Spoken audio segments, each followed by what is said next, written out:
Hello friend, welcome to my channel. This is me Sanjay প্রধান। So আজকে আমি discuss করতে চাইছি FIR. What is the meaning of the FIR. First of all আমি বলতে চাইছি এফআইআর এর মানে কি। এফআইআর এর মানে হচ্ছে ফার্স্ট ইনফরমেশন রিপোর্ট।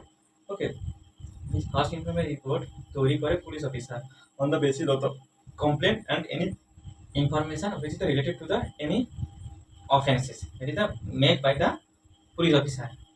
তো পুলিশ অফিসারের কাছে যখন কোনো ইনফরমেশন আছে বা যখন কোনো রিটেন ইনফরমেশন বা কোনো ওরাল ইনফরমেশন বা any video information and electronic communication which is the new added under the BNSS, সেই ইনফরমেশনের ভিত্তিতে পুলিশ যে রিপোর্টটা তৈরি করে, that is the FIR. Okay, তো made by the police officer and which is the keep by the victim person and any victim related person. Okay, যারা actual কমপ্লেনটা করছে সেটাই হচ্ছে এফআইআর, এবং সেই এফআইআর এর ভিত্তিতেই পুলিশ ফার্স্ট ইনভেস্টিগেশনটা স্টার্টিং করে। পুলিশ তার কগনিজেন্সটা নিয়ে থাকে, এবং এটা সবসময় কগনিজেন্স অফেন্সের ক্ষেত্রে হয়ে থাকে। এবং অনেক সময় একটা কোশ্চেন চলে আসে, এটা কোথায় দেওয়া আছে? এটা দিয়ে আছে 173 of the BNSS which is the new act. But এটা আগে ছিল under CrPC, criminal procedure act. সিআরপিসিতে ছিল 154। এইটার মধ্যে দিয়ে বলেছে এফআইআর কিভাবে রেজিস্টার করা হয়। এখানে সবচেয়ে ইম্পর্টেন্ট একটা জিনিস চেঞ্জেস এসেছে ভারতের ন্যায় সুরক্ষা সংহিতা, সেটা বলতে চাইছে যে irrespective of area. Okay, irrespective of এরিয়ার মধ্যে বলতে চাইছে এখানে কোনো এফআইআর রেজিস্ট্রেশনের ক্ষেত্রে কোনো জুরিডিকশন বিয়ন্ড দ্য জুরিডিকশন, আপনি পারলে আপনি যে কোনো থানায় গিয়ে আপনার কমপ্লেনটা দায়ের করতে পারবেন না, কমপ্লেনটা দিতে পারবেন, জমা দিতে পারেন, এবং সেই কমপ্লেনটা আপনার থানাতে রেফার করে দেবে এবং এফআইআর তৈরি করে এফআইআর করে দেবে। এখানে কোনো জুরিডিকশন মানা হয় না, but after register your complaint will be transfer to your particular police station. Okay, তো এটা হচ্ছে মোস্ট ইম্পর্টেন্ট। অ্যান্ড আরেকটা ইম্পর্টেন্ট জিনিস হচ্ছে electronic communication and oral communication. ওরালটা ছিল বা রিটেল কমিউনিকেশন ছিল বাই রিটেল স্টেটমেন্ট। ইলেকট্রনিকটা নতুন এসেছে কোনো ইলেকট্রনিক এভিডেন্সের ভিত্তিতে বা কোনো ইলেকট্রনিক কমিউনিকেশনের ভিত্তিতে by electron through gadget use. Suppose আমি বলতে চাইছি, আমি পুলিশকে বললাম স্যার আমার এই ধরনের এইখানে এই মার্ডার হয়েছে, এই ঘটনা ঘটেছে, আমি এই ইনফরমেশনটা পুলিশকে দিলাম। পুলিশ তখন এই ইনফরমেশনের ভিত্তিতে এফআইআর রেজিস্টার করলো। After that FIR register within the 3 days, 3 দিনের মধ্যে সে এফআইআর এর কপিটাকে সাইন করতে হবে যিনি কমপ্লেন্ট করেছিল।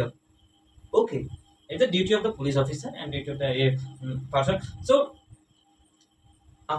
যখন এই এফআইআরটা রেজিস্টার হয়ে যাবে তখন পুলিশ তার অ্যাকশন নিতে শুরু করবে, এবং পুলিশ তার ভিত্তিতে এটা পুলিশ গ্রেপ্তারও করতে পারে বা পুলিশ অ্যাকিউজড পারসনকে সামন্স নোটিশ পাঠাতে পারে থানায় আসার জন্য, এবং থানায় পুলিশ স্টেশনে আসার পরে তার ইনভেস্টিগেশন স্টার্ট করতে পারে। এবং আরেকটা ইম্পর্টেন্ট কোশ্চেন চলে আসছে, when police officer refuse your FIR, refuse your complaint, refuse your complaint, তখন আমরা কি করতে পারি? তখন আমরা যেতে পারি SP means superintendent of police. এসপিকে একটা ছোট্ট কমপ্লেন লিখবো, বাই পোস্টে পাঠাতে পারি বা বাই ডিরেক্টলি দিতে পারি। সেই এসপি তখন সাজেশন দিতে পারে পুলিশ অফিসারকে এবং এফআইআর রেজিস্টার করতে পারে, বা নিজে থেকে ইনভেস্টিগেশন চালু করতে পারে, এবং বা অন্য কোনো অফিসারকে দিয়ে করাতে পারে। নট কোশ্চেন এসে যাচ্ছে নেক্সট, যদি এসপি রিফিউজ করে দেয় তখন আমরা কি করব? SP means superintendent police officer. SP যখন রিফিউজ করে দেয়, এসপি যখন প্রত্যাখ্যান করে দেয়, তখন আমরা ম্যাজিস্ট্রেটের কাছে যেতে পারি। সেকশন 173 সাবসেকশন 3 ইউজ করে ম্যাজিস্ট্রেটের কাছে একটা কমপ্লেন লিখতে পারি।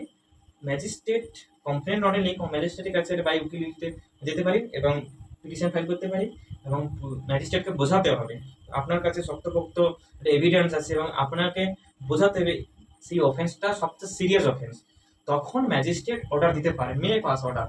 This is the power of the magistrate, এবং ম্যাজিস্ট্রেটকে আপনি ভালোভাবে বোঝান, ম্যাজিস্ট্রেট অবশ্যই পাস করবে অর্ডার। ম্যাজিস্ট্রেট তখন পুলিশকে অর্ডার দিবে অ্যারেস্ট করার জন্য, এবং পুলিশ সবসময় ম্যাজিস্ট্রেটের কথা শুনতে বাধ্য। পুলিশ আপনার কথা না শুনে কি হয়েছে, পুলিশে কিন্তু ম্যাজিস্ট্রেট বা জুডিশিয়ারির কথা সবসময় শুনতে হবে।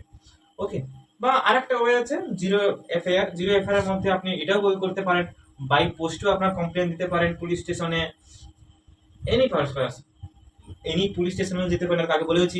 তারপরে আপনি আরেকটা করতে পারেন, মোস্ট ইম্পর্টেন্ট, সেই পোস্টটাকে আপনি করে দেবেন, এবং সেই পোস্টের পরে যদি পুলিশ অফিসার আপনার এফআইআর রেজিস্টার করছে না, আপনার কিছু করছে না, তখন আপনি তার এগেনস্টে কোর্টেও যেতে পারেন। ওকে, তারপরে আপনি আরেকটা ইম্পর্টেন্ট, যেটা হচ্ছে সবচেয়ে ইম্পর্টেন্ট, যে অফেন্স এগেনস্ট আ ওম্যান, যে অফেন্সগুলো হচ্ছে মহিলাদের বিরুদ্ধে হয়, assault, sexual assault, rape, voyeurism, stalking, এইসব রেপের ক্ষেত্রে বা অন্য অন্য পার্সোনাল ক্ষেত্রে, সেই সব কেসের ক্ষেত্রে কিন্তু একজন ওমেন্স ইনভেস্টিগেশন অফিসার এবং ওমেন অফিসারের প্রয়োজন, এবং সেই ওমেন অফিসার এটা রেকর্ড করবে, এবং ওমেন অফিসার না হলেও অন্য কোনো ওমেন অফিসার এটা করতে পারবে। এবং এর ক্ষেত্রে সবচেয়ে ইম্পর্টেন্ট, এবং ওমেন্স অফিসারকে দিয়ে এই কাজটা স্পেশালি করাবে, কারণ এই কাজটার ক্ষেত্রে একটা ওমেন্সের এগেনস্টে ঘটেছে, এবং সেটাই হচ্ছে এফআইআর এর গুরুত্ব। এবং এর মধ্যে দিয়ে বোঝানো চেয়েছে এফআইআর কি হবে। এফআইআর সবসময় কগনিজেবল কেসের বিরুদ্ধে কেসের পক্ষে হয়, এবং কগনিজেবল কেস কখনো হয়ে গেছে এবং সেই কগনিজেবল কেস থেকে যখন রেজিস্টার করবে পুলিশ অফিসার, সেটাই হচ্ছে এফআইআর। আর এফআইআর কিচ্ছু না, মানে হচ্ছে বাংলায় মানে হচ্ছে সিরিয়াস কেস, এবং সিরিয়াস কিছু ঘটে গেছে, তুরন্ত অ্যাকশন নিতে হবে, তার ভিত্তিতে এই এফআইআর গুলো করতে হবে। পুলিশ কখনো উইথাউট এফআইআর পুলিশ কখনো মামলা রুজু করতে পারে, পুলিশ অনেক কিছু করতে পারে। তো আজকের দিনে আমি ডিসকাস করলাম এফআইআর এর গুরুত্বটা, এবং এফআইআর কিভাবে আমরা কাজ করবো, এফআইআর কিভাবে আমরা অ্যাপ্লাই করতে পারবো। Thank you friend, if this video helped to you, to subscribe my channel and don't forget watching my video. Thank you.